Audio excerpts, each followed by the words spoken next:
আজ আমরা জানব পুরীর জগন্নাথ মন্দিরের অলৌকিক ঘটনার ব্যাপারে।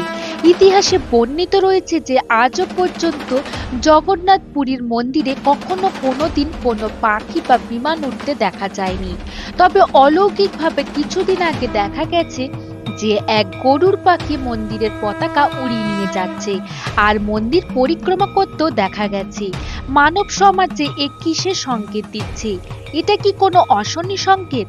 এই ব্যাপারে পরম পূজ্য পণ্ডিত শ্রী কাশীনাথজি বলেছেন, ভবিষ্যতে এটি একটি অশনি সংকেত বয়ে নিয়ে আসছে।